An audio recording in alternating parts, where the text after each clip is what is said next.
Welcome, folks. You ever feel like you're living in a parody of a country? Like you blink and suddenly half the nation is marching in a protest they were paid to attend, funded by billionaires who swear they care about the little guy as long as that little guy hates Trump, Elon, and anything resembling a border? Welcome to modern day America, where the revolution is catered, scripted, and chauffeured in from New Jersey. Today we're diving into the latest left-wing LARP fest, a grand display of outrage cosplay featuring Soros-backed activists, Islamist extremists with matching protest uniforms, and a media that acts like this is some spontaneous grassroots movement. Spoiler alert, it's not. What we're witnessing is the unholy union of radical leftists and Islamist hardliners, a red-green alliance so ridiculous it sounds like a bad joke, except the punchline is national instability. Let's roll the tape. Washington, crowds descended on the National Mall, calling for lawmakers to rein in President Trump. He's right now destroying our economy. He's taken away all of our allies. We're a pariah in the world. And Congress sits back and does nothing. The mass protest, dubbed the Hands Off National Day of Action, was organized by advocacy groups that oppose the president's policies during his first term. Protesters railed against Mr. Trump's recent moves to lay off scores of federal workers, revoke protections for immigrants, and implement sweeping tariffs. But for Democratic leaders, the president's threat to democracy took center stage. Our founders wrote a constitution that does not begin with "we the dictators." The preamble says, "We the people." Shut up, dude. The movement spread far beyond the nation's capital. From the sidewalks of South Bend to downtown Boston and New York City, demonstrators took to the streets in protests both big and small to oppose President Trump's agenda. That resistance echoed around the globe. In Germany, England, and Portugal, protesters flocked to public squares to show support and solidarity with Americans. Freedom is at stake in the United States and for the whole world with what Donald Trump is doing, and we need to stand up. Now, there's a lot to unpack here, and we'll do it bit by bit, starting with a melodramatic performance disguised as journalism. This isn't reporting, it's activist theater wrapped in a PBS tote bag. The segment kicks off with a breathless announcement that tens of thousands turned out for protests against President Trump. What it leaves out conveniently is that these protests weren't organic uprisings of the oppressed masses. They were pre-planned, pre-funded, and in many cases prepaid. Groups like Indivisible, which is openly funded by left-wing billionaire George Soros, claimed responsibility for coordinating over 1,300 protests nationwide. That's not grassroots. That's Astroturf.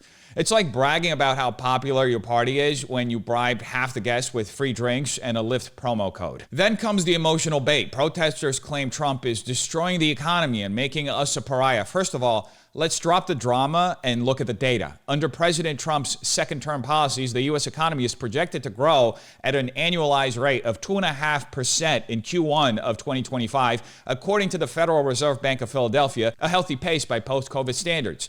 The labor market remains strong, with unemployment holding steady at 4.2%, and even key demographics are seeing gains. Black unemployment is at 6.2%, and Hispanic unemployment is at 5.1% per the Bureau of Labor Statistics. Manufacturing, a sector hollowed out by decades of globalist trade policy, is finally showing signs of real recovery, thanks to Trump's reshoring incentives and tariffs. Major companies like Nvidia, SoftBank, and Johnson & Johnson have pledged billions in new investment, according to Commerce Secretary Howard Lutnick.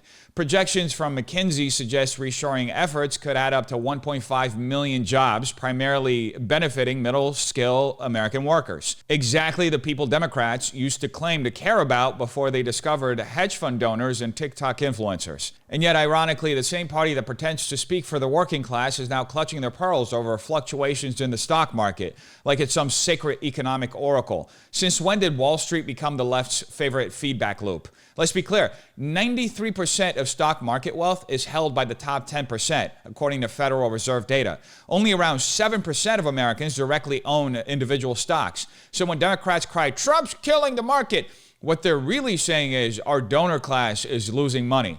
Maybe if they spent half as much time caring about wage growth as they do about their 401ks, they'd have something useful to say. Then there's the faux outrage about how other countries react to Trump's trade and tariff policies, as if the approval of Berlin or Beijing should somehow dictate what's best for Detroit or Des Moines. America's economy isn't a Eurovision contestant.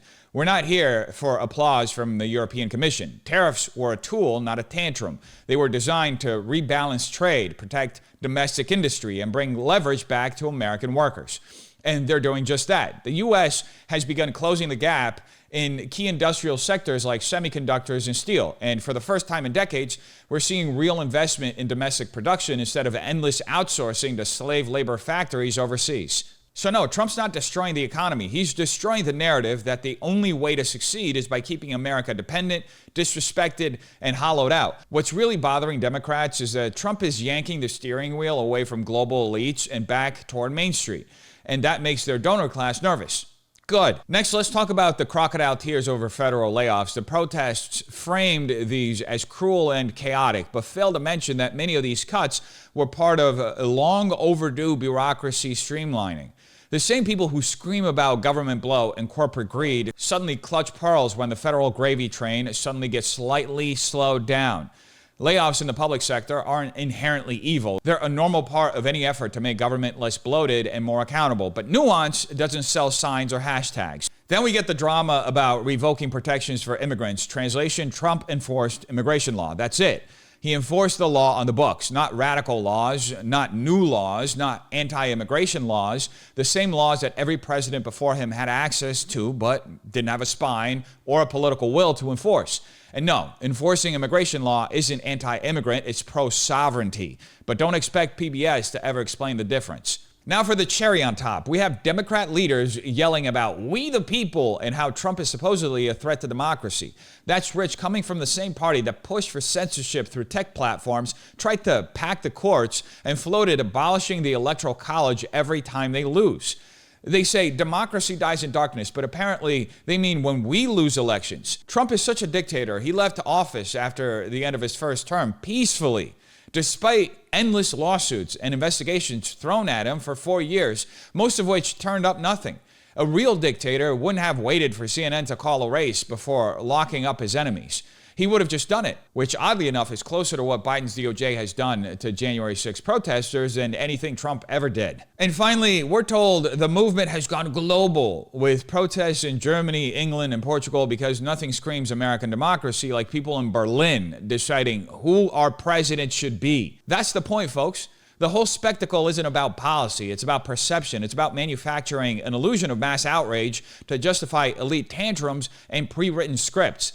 This is global cosplay, sponsored by billionaires, acted out by useful idiots, and cheered on by legacy media who still think their job is to push a narrative, not report the news. So next time you see a protest with matching signs, professional lighting, and well-timed media packages, maybe don't take it as gospel. Take it for what it is, a production. One where the plot is fake, the outrage is funded, and the ending is always the same. Blame Trump! Never be defeated! The people united will never be defeated! The people united will never be defeated! The people united will never be defeated! Free, free Palestine! Free, free Palestine! Long live Palestine! Long live Palestine! From the river to the sea! From the river to the sea!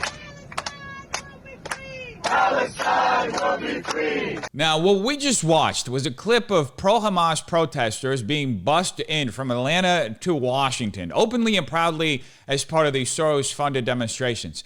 They put it right in your face, folks. So this isn't speculation. They're admitting it. You've got Islamist sympathizers on chartered buses smiling for the camera, holding Palestinian flags, headed straight into the heart of coordinated nationwide protests. And for what? To unite the people? No, this is a well-financed, ideologically loaded operation that has nothing to do with peace or justice and everything to do with destabilizing the country under the guise of grassroots resistance. So let's be clear, these aren't just concerned citizens expressing outrage. These are activists aligned with a terrorist agenda, folded into protests, bankrolled by billionaire puppet masters who claim to care about democracy.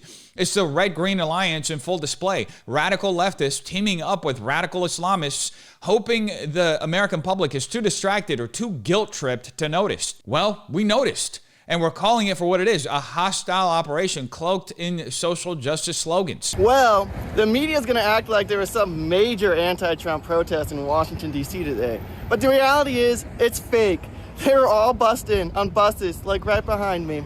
Stay tuned for Laura Loomer's exclusive footage that will show that a lot of the anti-Trump protesters in D.C. were literally bussed in. You know, it's really funny. We caught the left busing protesters into the Kamala Harris rally back in October.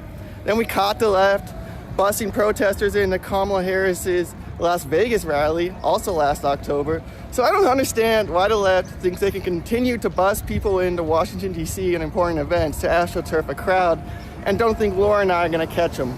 We caught you. Laura Loomer and her team caught him red-handed. Again, this time it's video proof of Islamist protesters being bussed into Washington, D.C., dressed head to toe in coordinated protest gear, complete with keffiyehs and Palestinian flags, ready to join Soros-funded anti-Trump and anti-Elon demonstrations. You can't make this up. The media will frame this as some spontaneous grassroots movement of concerned Americans, but in reality, it's another staged production complete with chartered buses and prepackaged outrage. And let's not forget, this isn't the first time the left got caught busing protesters. They did it for Kamala Harris rallies twice last October, first in D.C., then again in Las Vegas. It's a pattern. Manufacture a crowd, inflate the optics, and let the media run wild with a narrative. But here's the problem. They keep getting caught every single time because in the age of social media, you just can't hide anything, especially when you're proudly sharing it online. So when you see headlines about massive anti-Trump protests today, remember, these aren't organic movements. They're orchestrated PR stunts by activists and ideologues using identity politics and foreign alliances to prop up a lie. And you need to look no further than the leaders of this movement themselves, who are openly admitting to this stuff on MSDNC. That said, may I suggest that you go to bed kind of early, hydrate, eat your Wheaties in the morning, maybe put off the Friday night cocktail to make it a Saturday night cocktail this week, if at all. I'm only saying that because tomorrow is going to be very busy. Oh, yeah. Saturday is going to be very busy. I said at the top of the show, there are more than 1,200 protests planned for tomorrow in all 50 states. I stand corrected. It is more than 1,300 protests planned in more than in all 50 states. It's expected to be the largest single day of protest since Donald Trump took office. Joining us now is Ezra Levin. He's co-founder of Indivisible, which is one of the groups that is promoting these events tomorrow. Ezra, thanks very much for joining us tonight. You were here just a couple of 3 weeks ago talking about the earliest idea for April 5th being sort of a hub for events all over the country and in Washington. How has the organizing gone? What has the response been compared to what you expected? Gosh, Rachel, it's been incredible. Can I just say it has been incredible. We knew when we announced 3 weeks ago on the show that this was going to be the week where we saw an election in Wisconsin. We were cautiously optimistic about that election in Wisconsin for the Supreme Court. We didn't know we were going to kick Elon Musk's butt all across the state, but we were cautiously optimistic. We also didn't know that Cory Booker was going to give this incredible speech inspiring all of us and telling us that he was taking a stand in response to pushes from his own constituents. And we also didn't know that Donald Trump was going to launch a global attack on the economies of not our economy, but the global economy. This confluence of events, this sense that they are overreaching so much and there is a possibility to fight back and win is leading to this just incredible response. As you said, more than 1,300 events every single state. So it's never been more clear that what we're watching in the streets of America isn't some spontaneous organic uprising of the people. This is a coordinated, Soros-funded operation involving over 1,300 protests across all 50 states, proudly orchestrated by Indivisible and their network of radical allies. And Ezra Levin, the group's co-founder, went on national television with Rachel Maddow, practically giddy about the chaos they were about to unleash. They weren't urging calm or civil discourse. They were telling activists to hydrate, eat your Wheaties, skip that cocktail like it's some kind of protest pep rally.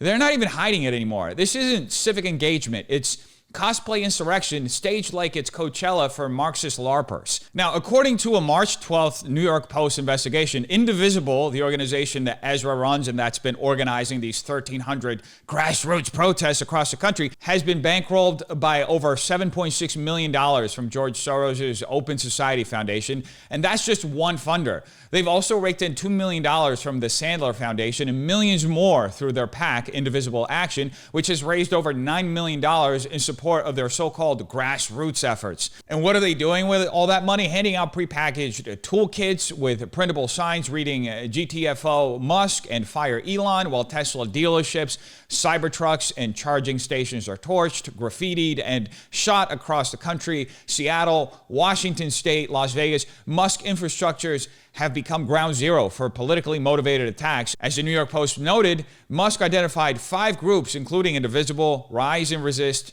Disruption Project, and the DSA, the Democrats Socialists of America, as central to the wave of protests and vandalism that have been happening in the country for the last few weeks. But instead of asking why these peaceful demonstrators leave a trail of ash and broken windows, the media covers it like a block party. And to be clear, this isn't democracy in action. It's ideological warfare dressed up in protest signs and subsidized Greyhound tickets. These groups, Disruption Project, Rise and Resist, the Democratic Socialists of America, aren't just random agitators. They're part of a broader red-green alliance, radical leftists teaming up with pro-Islamist elements to destabilize the very foundations of American sovereignty. And they're coming after anyone who doesn't fall in line, whether it's Trump, Musk, or even the courts. So while Maddow chuckles that Saturday's going to be very busy, average Americans are stuck wondering how long our government will sit by while foreign-funded radicals openly organize chaos in our streets.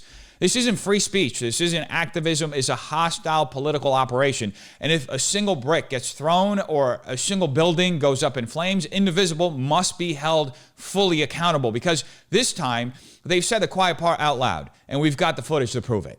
More than enough. And the irony around all of this is just too perfect. The Democrats, the party that swears up and down they represent the youth, the future, the TikTok generation, held the biggest protest, the biggest grassroots protest of the year, and forgot to invite anyone under 70. What we saw on the ground was less youth-inspiring and more early bird special with signs. From New York to Nashville, it looked like half the protesters were straight from the yoga mat to the megaphone, white-haired, wealthy, and well-insulated from the consequences of the chaos they're cheering on. These are the same folks who clutch their pearls over privilege while sipping fair trade lattes from rent-controlled brownstones.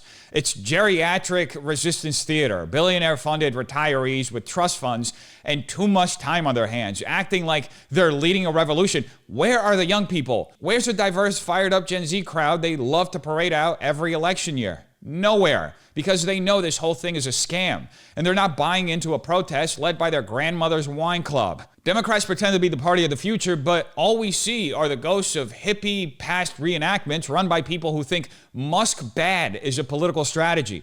If this is the movement, it's on life support. And if Indivisible thinks a Medicare mob yelling hands off is going to scare Trump or Elon into submission, they're delusional. And the playbook is the same. Borrowed straight from the CCP and USSR, dusted off, rebranded, and now being waved around by American yuppies and wannabe revolutionaries like it's some edgy new idea. Socialism beats fascism. That's the slogan. That's what they're proudly holding up in D.C. It's like watching someone brag about putting out a fire with gasoline. These people genuinely believe they're on the right side of history while parroting the same slogans that justified gulags, starvation, censorship, and totalitarian regimes. Newsflash, socialism didn't beat fascism. It mirrored it. It just put the boot on the other foot. Whether it's Stalin or Mussolini, authoritarianism doesn't magically become noble because you slap equity on the pamphlet. This is what happens when you teach activism but not history in schools. When your political education comes from Instagram infographics and college professors who haven't left academia since 1972. These protesters aren't rebels, they're cosplay communists playing revolution on the weekends, funded by billionaire foundations and protected by a media that still pretends socialism means free lattes and rent control.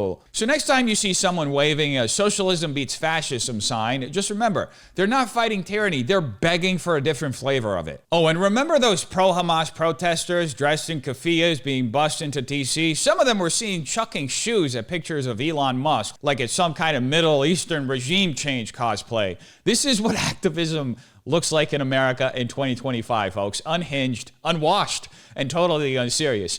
These aren't freedom fighters. They're tampered tantrum hobbyists with printed signs and poor aim. And let's be real, lobbing shoes at a photo isn't protest. It's performative nonsense straight out of the authoritarian playbook they claim to oppose. These people scream about nonviolence while vandalizing property, torching Teslas, and now lobbing footwear at posters like they're auditioning for a propaganda reel in Tehran. And why?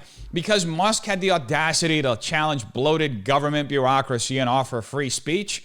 That's what sends them into a frothing rage. It's never been more clear that this isn't about justice, it's not about democracy, it's all about control. And these shoe-throwing radicals, as we've seen, are mostly funded, organized, and bussed in by Soros-backed groups. These are just useful pawns in a much bigger game. And every time they show their true colors, the American people get a clearer picture of what this movement actually is about: petulant, violent, and anti-American to its core. All that being said, what do these faux activists actually believe? Can any of them articulate what they dislike about Trump and his policies? Let's hear them out. What makes Trump a fascist? He does things without You gotta talk loud. I don't have my mic on. I'm not really good into interviews stuff like that. Sorry? He just does everything he wants and, not following laws or, he's a convicted felon, that's all I know.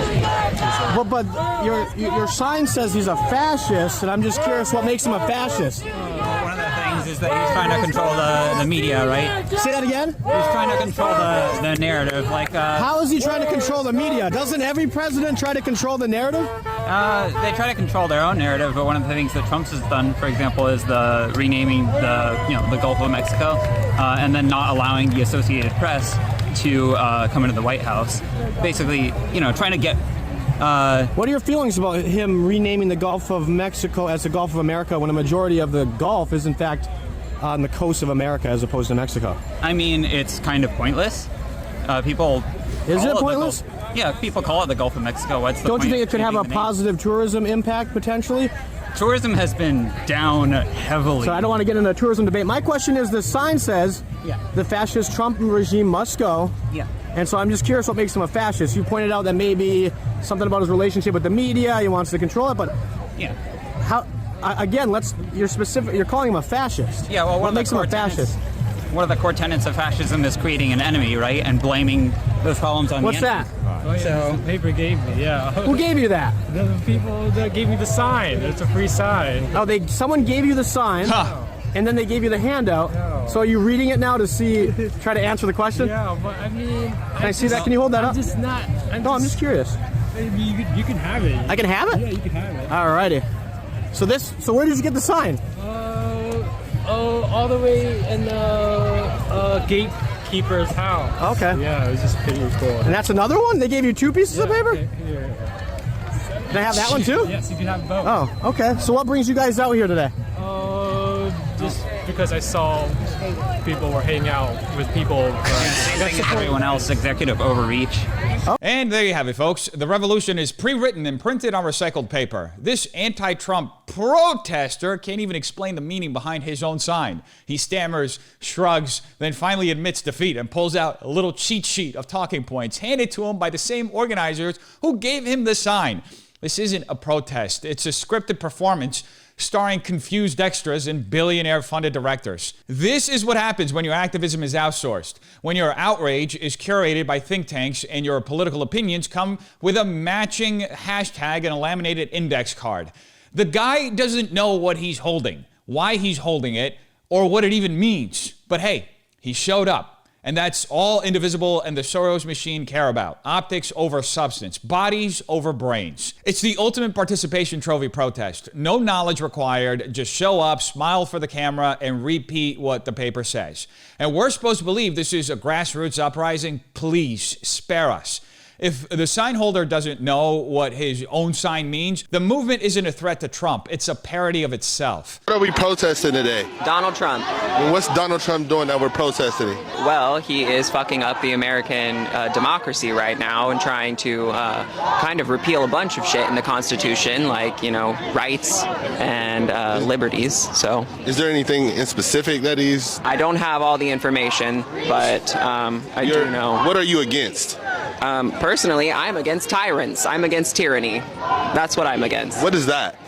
Somebody who's coming in and trying to take over the country and get rid of the rules and regulations that have existed for centuries to keep us citizens safe. And who do you think is doing that? Currently, Donald Trump and Elon Musk and all of his cabinet members. Why Elon Musk, though? The Department of Government Efficiency, he was put in charge of a department that doesn't even exist before this, and he's not even an American. Who's not an American? Elon Musk. Okay. He's from South Africa. I don't know if you knew that. How do you feel about Donald Trump? I think that he deserves to die. He should what? Die. Okay. Right. That's how I feel. So who do you want to run America? The people, preferably. You want the people to run America? Like a democracy should be, yes. Do you feel like the people voted for him? I think the people were fooled. Fooled by who? Him. How? I don't, It's dude. a false consciousness. It's a what? It's a false consciousness. What do you mean by that? Okay, so the... Can I see your sign? Can you see it? No, I'm sitting right here. To the camera. No, to the camera, brother. I'm talking to you. But I'm interviewing. I got a mic. I don't care about that. You decided to talk. I'm here as an individual. Individual? I'm here as an individual. Okay. I'm talking to you as an individual. Okay, well, I want to see the sign. If you have a sign. Read the sign. Okay, all right. What's the sign say? What does the sign say? Hold on, brother. What does the sign? You go out of your way. All people are children How about that? of the earth. Yeah, all people are children of the earth. Can you disagree with that? Can you disagree with that? No, I can't disagree. What do you got to say about that? I can't disagree. Me neither. Yeah. I love that, brother. Yeah. All people are people of the earth. I love that, man. Liberals have reached such a level of stupidity it should be studied in a lab. Like, we're officially in medical anomaly territory. This protester, clearly very passionate about whatever this cause is, struggles to name even one coherent reason they're protesting.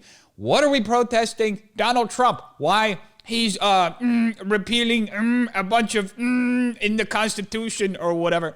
That's the level of insight we're working with. Middle school book report energy on a national stage. Then comes the classic line, I'm against tyranny. Ask what tyranny is? Crickets and word salads, inspired by Kamala Harris. The guy literally says he's protesting Elon Musk because he's not American and was put in charge of a department that doesn't even exist, which isn't even a sentence.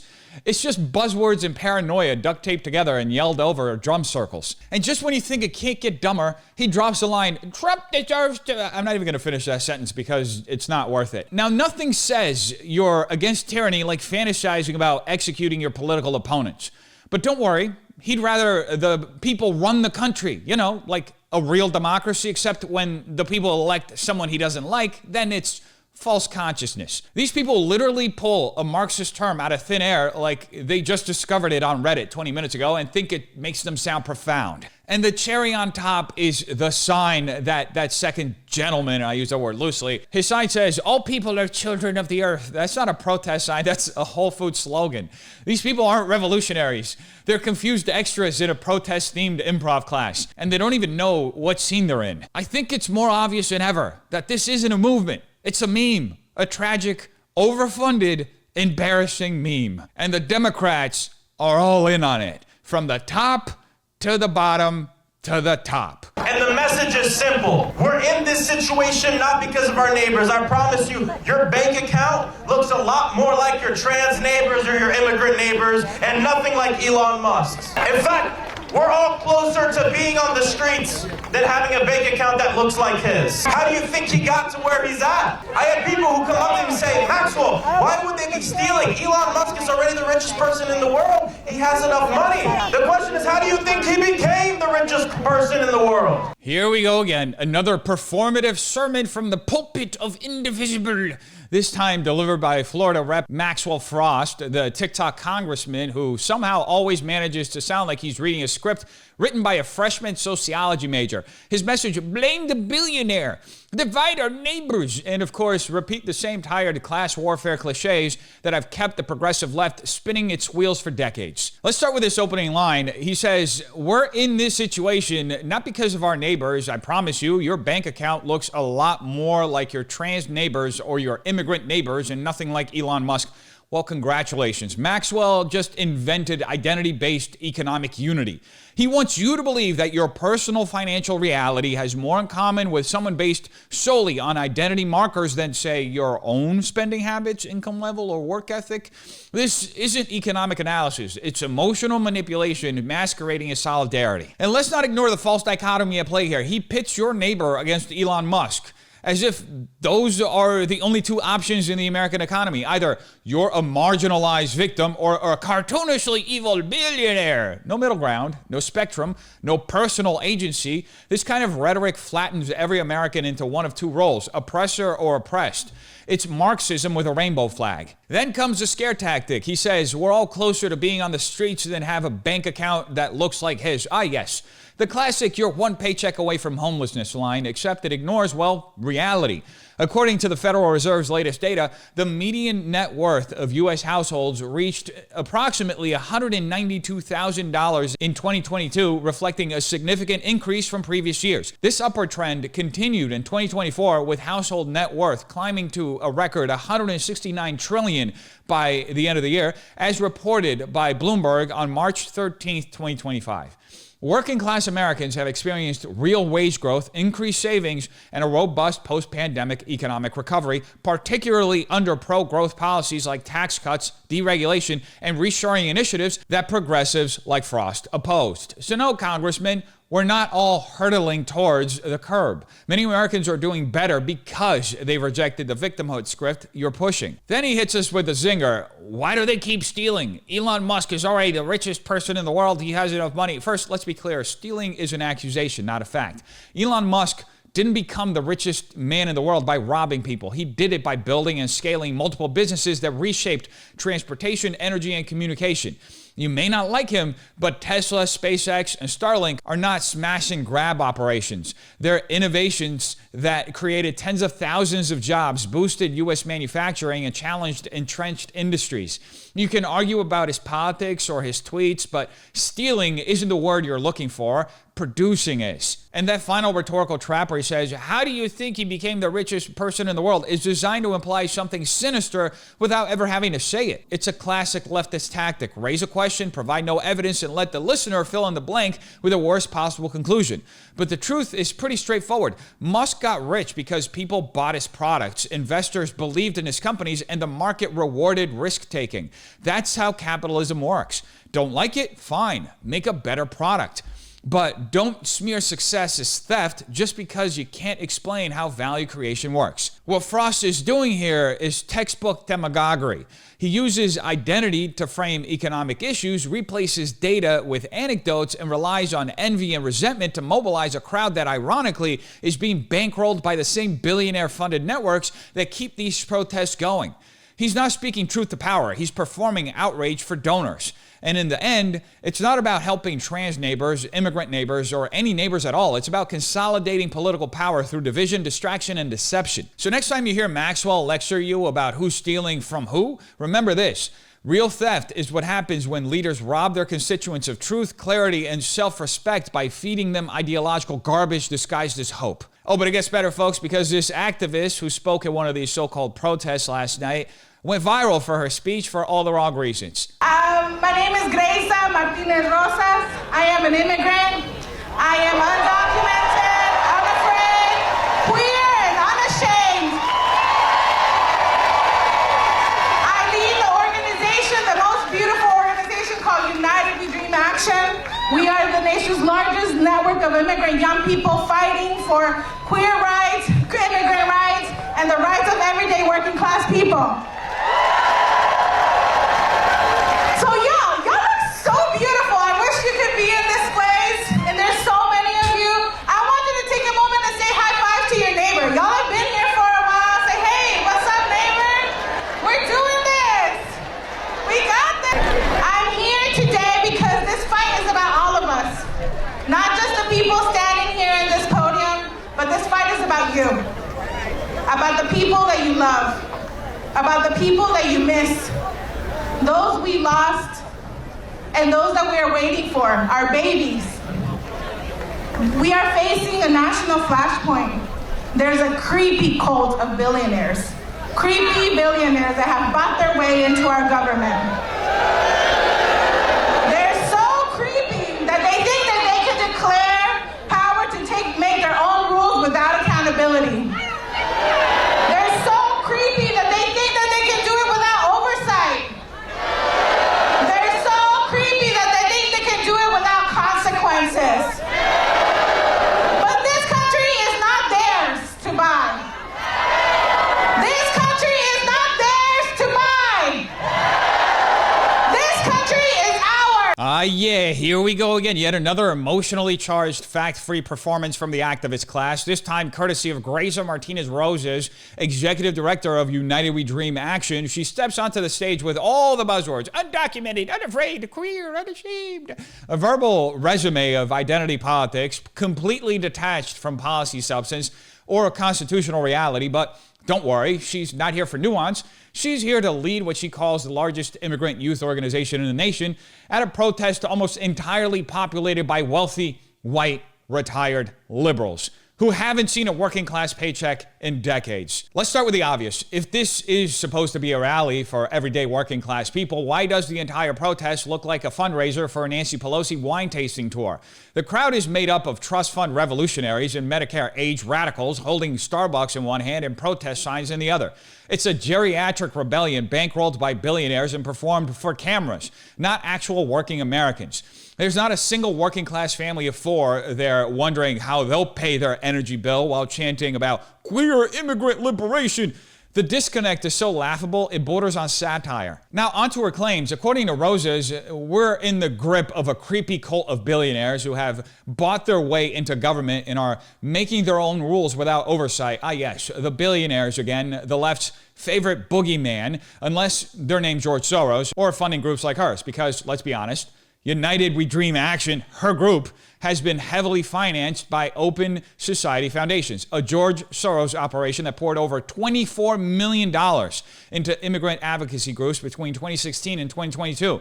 So when Rosas rants about shadowy billionaires buying influence, she's really upset that different billionaires are doing it without her permission. She keeps repeating the phrase, this country is not theirs to buy. Really? Because everything about this protest, from the portable stages to the branded protest signs, screams high-dollar coordination. Indivisible, move on. And her own organization aren't grassroots. They're Astroturf operations stacked with consultants, comms teams, and DNC talking points. The irony is that these groups, funded by the wealthiest progressives in America, are staging a revolt against wealth and power while depending on it to survive. And let's talk about the fear-mongering. Rosas wants you to believe we're at a national flashpoint under siege from billionaires who are trying to steal the government and make their own rules. But let me ask you this. What rule has Elon Musk made? What law did he pass? None. Zero.